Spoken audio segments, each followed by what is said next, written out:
This is a mace, and it is completely broken. I'm not kidding. You can literally one-tap the warden with this thing. So obviously, a weapon as powerful as this is going to be abused on multiplayer servers. But despite all this, 71% of you guys said the mace was balanced. And today, I'm going to be showing you why you're wrong. But before we get into it, here's a word from my sponsor, Raid Shadow Legends. Nah, I'm just playing. Nobody wants to sponsor me. The mechanics of the mace are pretty simple. The higher you go, the more damage you do. So if you go high enough, you can literally one-tap pretty much anything, since there's no apparent damage cap. So already, this weapon is inherently overpowered. And sure, Mojang made the attack speed super slow, but that doesn't matter if you only need one hit. Now, you may be thinking, the mace is actually balanced since it is hard to get enough height to one-tap. But you'd be wrong. See, I haven't even talked about combos or enchantments yet. I've only gone over the basic mechanics of the weapon. A naked mace isn't too overpowered, it's other mechanics that make it completely broken. We'll start with enchantments. Mace came with 3 new enchantments. Wind Burst, which launches you into the air to get another hit, Breaching, which pretty much makes armor useless, and Density, which allows you to deal more damage the higher up you go. All 3 of these enchantments are super overpowered. But what's even worse is that you can put other enchantments like Sharpness and Fire Aspect onto a mace, which, if I'm being honest, who the heck thought it'd be a good idea to put Fire Aspect on this thing? Luckily, enchantments like Sharpness aren't compatible with Breaching or Density, but you don't even need Sharpness if you know how to use the mace. Well, if you somehow still think the mace is balanced, let me show you some combos that you can do with it. The most obvious combo is a wind charge, added alongside the mace at 1.21. Now, a max mace and a single wind charge is not enough to kill a player in max armor. However,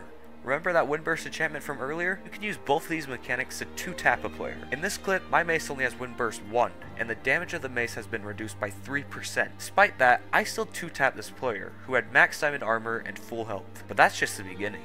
You see, the mace buffed Riptide Tridents big time. Let me show you what I mean in these next 2 clips. So in this first clip, I'm leading my enemy to a nearby water body, so I can use my Riptide Trident mace combo to take him out. You see, a Riptide Trident can launch you very high into the sky, which is perfect for the mace. As you can see, I lead my enemy to the water, and I Riptide into the air and one-tap. And just for the record, this player was on full HP and had max diamond armor. The mace also proved to be clutch in a 2v2 situation, where me and my teammate were outgeared and had some big lag issues. Once again, because of this broken combo, we were able to kill one of the players and force a stalemate. If me and my teammate didn't have a mace, we almost certainly would have died. The mace grew to be such a problem on this server that the owner nerfed it by 3% and banned it from the end fight. But since no one showed up to the end fight, me and my teammate were able to deal half the dragon's health with 1 hit. I even accidentally ended up killing my own teammate with my mace. And off camera, I've killed many players with the mace and caused lots of chaos, but unfortunately, I never recorded any of it. But just know that mace has pretty much ruined the server. How does this affect PvP, you ask?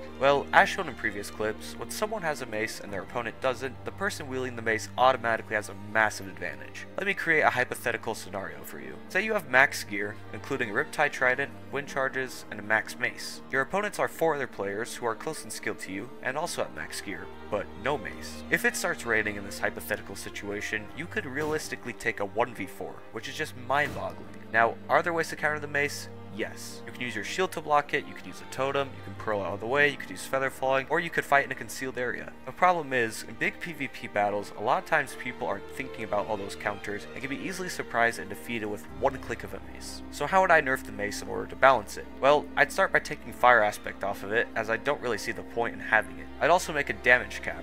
I don't know how high the cap would be, but it needs to be lower than what it is now. Maybe I'd make it so you take fall damage, even if you land your hit. I might make a few other changes, but I'm not going to list all of them here. But maybe this entire video is pointless. Maybe the mace is only overpowered since it's new, and people aren't used to it. As much fun as I've had playing with this new item, I think it's safe to say that it's a bit broken and can lead to poor experiences for others. I wish Technoblade was still with us. He'd go crazy with the mace. But yeah, that's pretty much all I have to say. Let me know what you think of the mace in the comments, and be sure to like the video while you're at it, and I'll catch you in the next one.